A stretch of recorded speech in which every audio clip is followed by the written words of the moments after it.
অনেক দিনের স্বপ্ন ছিল তিরুপতি যাব, ভেঙ্কটেশ্বর বালাজি দর্শন করব। আজ তা সফল হলো। তিরুপতি ভেঙ্কটেশ্বর বালাজি দর্শন কিভাবে করবেন সেই সম্পর্কে সম্পূর্ণ তথ্য আপনাদেরও দেব। বেরিয়ে পড়লাম আমি, আমার হাজব্যান্ড এবং আমাদের সাথে আমার মাকেও নিয়ে এলাম।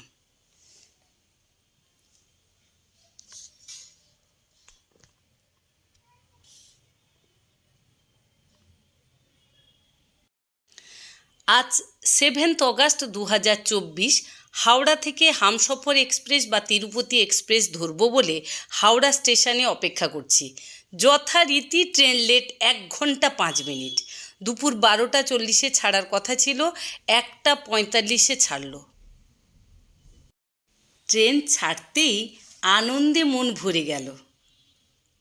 আমাদের ট্রেন এখন ছুটে চলেছে অন্ধ্রপ্রদেশের ওপর দিয়ে।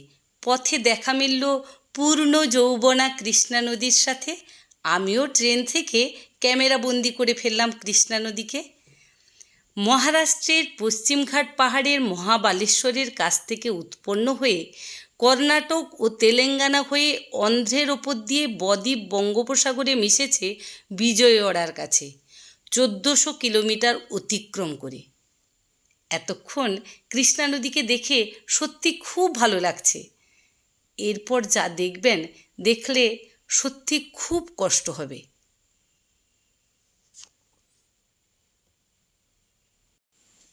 সাগরে মেশার মুখে কৃষ্ণা তার মোহনা সংলগ্ন হাজার হাজার একর উর্বর ক্ষেত খামারকে আর শত শত মাছের ভেড়ি সম্পূর্ণ প্লাবিত করে দিয়েছে। এমনকি বিজয়ওয়াড়া শহর এবং তার উপকণ্ঠ সপ্তাহখানিক যাবৎ জলে নিমজ্জিত।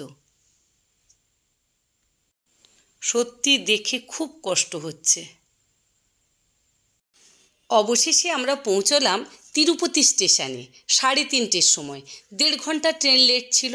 আমাদের গাড়ি আগের থেকে বুকিং ছিল, তাই আমরা বেরিয়ে পড়লাম তিরুমালার উদ্দেশ্যে। কারণ তিরুমালা পাহাড়ের ওপর তিরুপতি বালাজি বিরাজমান। কথায় আছে, তিরুপতি বালাজি দর্শন অত সহজ নয়। বালাজি না ডাকলে তার দর্শন হয় না। দেশের সবচেয়ে ধনী মন্দির বলে কথা। যেতে যেতে আপনাদের কিছু তথ্য দিই যা আমি জানি। তিরুপতি থেকে তিরুমালার দূরত্ব 21 কিলোমিটার। যেতে সময় লাগে 1 থেকে 1.5 ঘন্টা। এটা হলো সপ্তগিরি চেকিং পয়েন্টের গেট। আমরা গাড়ির থেকে নেমে পড়লাম। আমাদের চেকিং হবে এবং গাড়িরও চেকিং হবে। কোনো প্লাস্টিক বোতল, নেশাজাতীয় দ্রব্য তিরুমালাতে নিয়ে যাওয়া যাবে না। প্লাস্টিকের জলের বোতল থাকলে সব ফেলে যেতে হবে। তিরুমালাতে কাঁচের বোতলে জল পাওয়া যায়, দাম 30 টাকা। জল খাওয়ার পর বোতল ফেরত দিলে আপনাকে 20 টাকা ফেরত দেবে। এই পাহাড়ের নাম সপ্তগিরি পাহাড়। এই সপ্তগিরি পাহাড়ের তিরুমালা অঞ্চলে তিরুপতি বালাজির অবস্থান।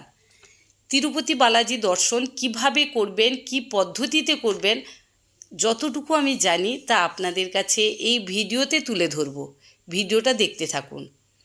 অবশ্যই আপনারা আপনাদের সাথে আধার কার্ড নিয়ে আসবেন।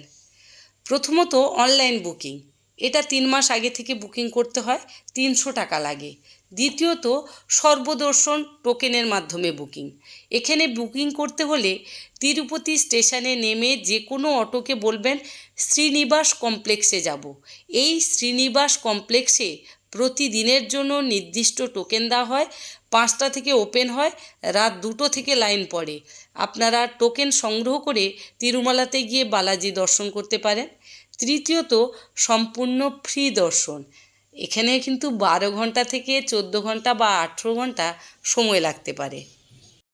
এছাড়াও অনেক ট্রাভেল এজেন্সি আছে যারা চেন্নাই থেকে বা ব্যাঙ্গালোর থেকে বা হায়দ্রাবাদ থেকে বা তিরুপতি থেকে গাড়িতে করে অথবা ভলভো বাসে তিরুপতি দর্শন করিয়ে আবার ফিরিয়ে নিয়ে আসে। তিরুপতি দর্শনের যে টিকিট বাসে বা গাড়ির প্যাকেজের সাথে ইনক্লুডেড থাকে। এছাড়াও আছে টিটিডিসির বাস। এই বাস যতজন প্যাসেঞ্জারকে নিয়ে যায়, দিনে দিনে গিয়ে দর্শন করিয়ে দিনেই ফিরিয়ে নিয়ে আসে। দর্শনের টিকিট ইনক্লুডেড, মানে দর্শন সমেত তাদের প্যাকেজ।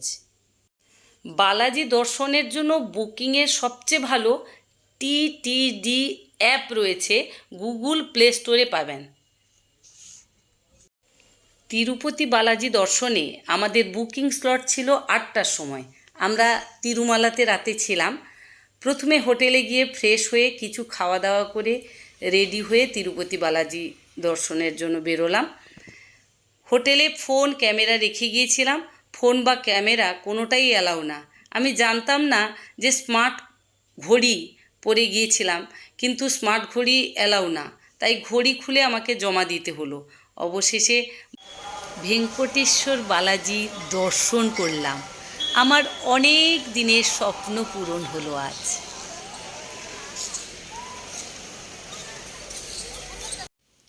আজ 9 অগাস্ট। তিরুমালা পাহাড় থেকে রওনা দিলাম তিরুপতির উদ্দেশ্যে, কারণ তিরুপতিতে আছেন মা পদ্মাবতী। মা পদ্মাবতীকে দর্শন করতেই হবে, কারণ পদ্মাবতীকে দর্শন না করলে তিরুপতি দর্শন বৃথা যাবে। ভেঙ্কটেশ্বর বালাজির মর্তে যিনি স্ত্রী তিনি হলেন পদ্মাবতী, আর বৈকুণ্ঠে যিনি স্ত্রী তিনি হলেন মহালক্ষ্মী। এবার আমাদের গন্তব্য পদ্মাবতী মন্দির।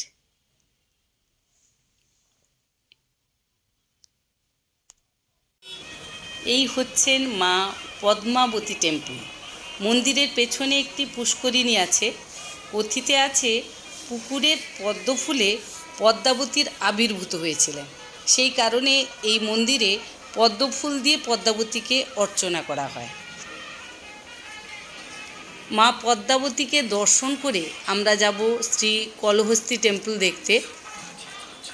তিরুপতি এলে অবশ্যই পদ্মাবতী ও শ্রী কলহস্তি টেম্পল অবশ্যই দেখবেন, না দেখলে কিন্তু পস্তাবেন। অসাধারণ দেখতে টেম্পল দুটো।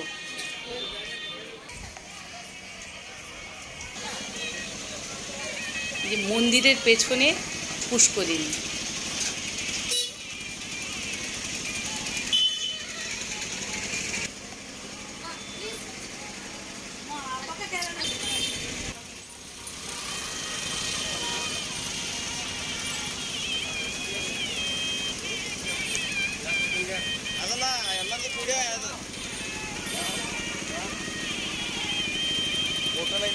অসাধারণ অসাধারণ দেখতে।